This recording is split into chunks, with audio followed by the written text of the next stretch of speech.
So in your experience आपने UP में बहुत काम किया और कहते हैं कि इंडिया में यूपी डेडलीस्ट स्टेट में से आता है when it comes to the crime and all. आपके हिसाब से पूरे देश में कौन सी ऐसी जगह है, कौन सा ऐसा स्टेट है जहाँ पे क्राइम रेट बहुत ज़्यादा है? वो तो एनसीआरबी के आंकड़े दिखाते हैं, नेशनल क्राइम रिकॉर्ड ब्यूरो के कि कहाँ पर ज़्यादा क्राइम सर है, इन कहाँ पर रियलिटी कम। बिकॉज जो हम देखते हैं वो तो सबको पता है on Google search. In your experience on the field कौन सी स्टेट है जहाँ पे लगता है कि बहुत काम करने की आवश्यकता है? मैं स्पेसिफिकली यूपी को नहीं पॉइंट आउट करूँगा कि ये सबसे ज़्यादा क्रिमिनल है। जगह जगह कुछ पॉकेट्स हैं, बहुत क्राइम है। जैसे हमारे देहरादून के पास मुजफ्फरनगर का एरिया है, वहाँ बहुत क्राइम है। लेकिन पूरे यूपी में ऐसा हो, ऐसा नहीं है। अब जहाँ तक आती है बात दूसरे स्टेट्स की कंपैरेटिव, और स्टेट्स में भी वो पॉकेट्स हैं जहाँ क्राइम ज़्यादा है, तो that can not be generalised.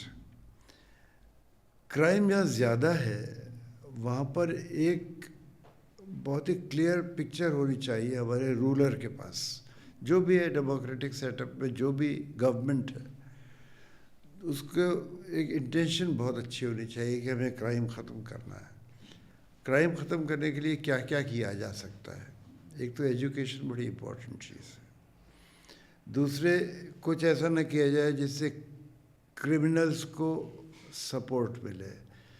जब कम्युनल राइट्स होते हैं, आप अगर मेरी किताब पढ़ेंगे उसमें निकलेगा कि कम्युनल राइट्स कराने के पीछे कई बार पॉलिटिशियंस का भी हाथ होता है, और वो लोग उन क्रिमिनल्स को सपोर्ट करते हैं, उनको बचा के रखते हैं, जिनसे उन कम्युनल राइट्स कराने में मदद मिलती है।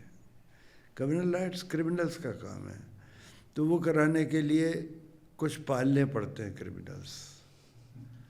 तो वो जो क्रिमिनल्स पाले गए हैं उनको पूरा प्रोटेक्शन भी मिलता है उस पॉलिटिकल लीडर का जिसने उसको पाल रखा है। तो एक तो ये बिल्कुल क्लियर कट इमेज दिमाग में होनी चाहिए, जो भी हमारा निज़ाम उस वक्त है, जो भी सरकार है, चाहे प्रदेश की हो चाहे भारत की हो, कि हमें क्राइम को कंट्रोल करना ही है।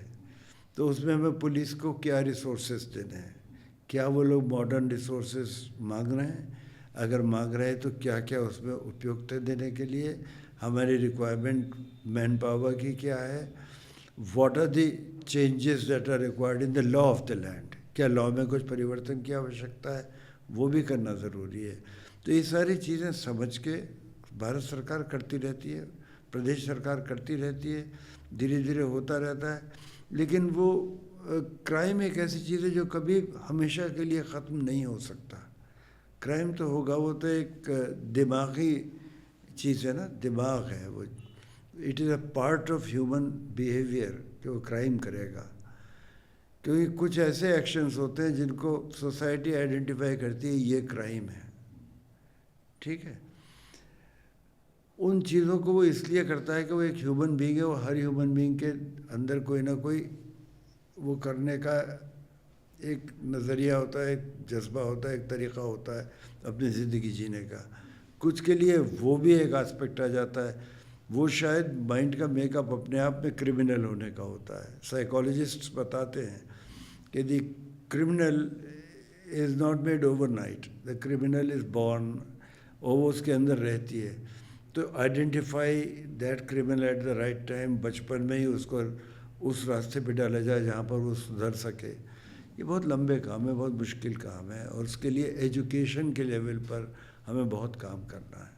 हम आम नागरिक को ये बता सकें कि क्राइम क्या है, क्राइम से कैसे बचना है, क्राइम के ख़िलाफ़ उनकी क्या जिम्मेदारी है। ये सारी चीज़ें हमारे एजुकेशन में आनी चाहिए। आपने समाइंड की बात की थी and I was blown away when I came across this fangs of death. What a story! And ऐसा असली में हुआ, मेक्स यू फील लाइक ऐसा भी होता है। In brief if you could tell all of us, क्या कहानी थी फैंग्स ऑफ डेथ? केरला में 2020 में क्या हुआ सर? फैंग्स ऑफ डेथ एक बहुत वेल नोन फैक्ट है, और ये केरला की स्टोरी है जैसा कि आपने कहा, जिसमें एक हस्बैंड ने अपनी वाइफ को स्नेक बाइट करा के मारा। आप जानते हैं केरला में स्नेक्स बहुत है, वहाँ पर स्नेक्स को वर्शिप किया जाता है और स्नेक्स को मारना वहाँ बहुत बुरा माना जाता है, तो वहाँ स्नेक्स की पॉपुलेशन बहुत ज़्यादा है। लेकिन इस आदमी ने स्नेक्स का इस्तेमाल एज अ वेपन किया और अपनी वाइफ को इसलिए मार दिया कि वो दहेज का लालची था। तो ये एक स्टोरी इसमें ऐसी है। और उसने एक बार नहीं 2 बार अटेम्प्ट किया, एक बार वो बच गई तो दोबारा उससे कटवाया। पहली बार वाइपर था, सेकंड टाइम कोबरा था। तो किस तरह से उसने सब किया इस किताब में है। मेरे ख्याल से इससे ज़्यादा डिटेल किताब की बताना ठीक नहीं रहेगा।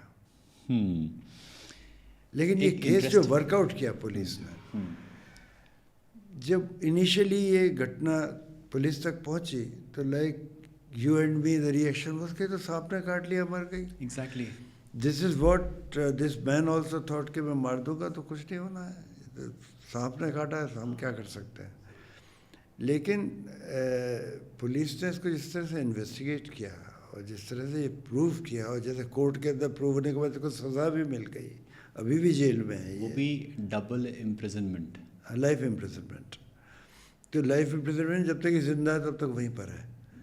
तो ये एक बहुत बड़ा अचीवमेंट है पुलिस का कि इस केस में जहाँ कोई एविडेंस मिलना इतना मुश्किल है, पति पत्नी के बीच में क्या चल रहा है उसको कौन देख रहा है, लेकिन करा और मार दिया। तो ये एक बहुत ही अनयूजुअल चीज़ है। लेकिन बाद में हमें पता चला कि सुप्रीम कोर्ट ने गाइडलाइंस जारी की और पता लगा कि इस तरह के कुछ और भी केसेस हैं।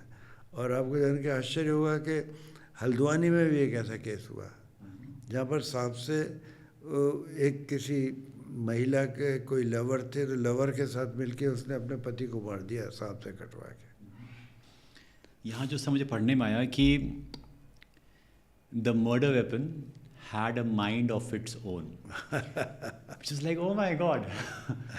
क्योंकि आम तौर पे आपने पिस्तौल का इस्तेमाल किया, आपने चाकू का इस्तेमाल किया, या जो भी बोले खुरपी का इस्तेमाल किया, डन। यहाँ पे एक कोबरा का इस्तेमाल किया गया जिसका अपना माइंड है, इसका अपना माइंड है। yes, How do you prove it? and the cobra was refusing. It was proved that it was a forcibly enveneration हुआ उसका, forcibly उसको जहर से कटवाया गया। ऐसा होता है? यही तो हुआ इसमें, और तभी तो वो पकड़ा गया। आप पढ़िए ना इसको, किताब को। वो जब अपने आप वो काटेगा तो उसका मुंह कितना खुलेगा और कितना बड़ा जख्म बनेगा, लेकिन अगर उसको फोर्स करके दबा के कटवाया जाएगा तो उसका मुंह ज़्यादा खुला, तो जो डिस्टेंस ऑफ उसमें फैंग्स था वो डिस्टेंस ज़्यादा था। उससे वर्कआउट किया गया कि फोर्स्ड, ये नेचुरल बाइट नहीं है। तो ये बड़ा अच्छा इन्वेस्टिगेशन है ये। Heads off to Kerala police, heads off. At times होता है फील कि ऐसे ऐसे केसेस डीकोड हो जाते हैं, बट जो बहुत ही बेसिक केसेस होते हैं वो डीकोड नहीं होते हैं। So do you feel that there is some again influence of someone who says कि नहीं नहीं इसको डीकोड करो। एग्जाम्पल के लिए जो कोलकाता में अभी हुआ रेप केस, वो अभी तक डीकोड नहीं हो पाया है जैसे होना चाहिए था। So we feel at times कि ये चीज़ इतनी एविडेंट है, the entire country is talking about it, still हमें उसका सोल्यूशन नहीं मिल पा रहा है। वेराज ये इतना कॉम्प्लेक्स केस जो है इसको हम लोग सॉल्व कर पा रहे हैं। इसीलिए तो किताब लिखी गई है। एक बात मैं जानना चाहूँगा आपसे कि what has not been decoded in the Calcutta case. Okay, आम आदमी के लिए होता है कि जो भी अपराधी है उसको पकड़ा जाए और उसके खिलाफ जो भी कार्रवाई है वो की जाए। तो लगता है हमें कि वो सब नहीं हो रहा है। देखिए ऐसा है, इसमें अपराधी पकड़ लिया गया था बहुत जल्दी, और वही एविडेंस कलेक्ट करने का काम वहाँ की कोलकाता पुलिस कर रही थी। फिर सीबीआई आ गई। सीबीआई ने फाइनली ये कहा कि वाकई सही बात है और जो इन लोगों ने जिसको पकड़ा है वही आदमी है, उसने अकेले किया है, और उसी के खिलाफ चार्जशीट लगाई।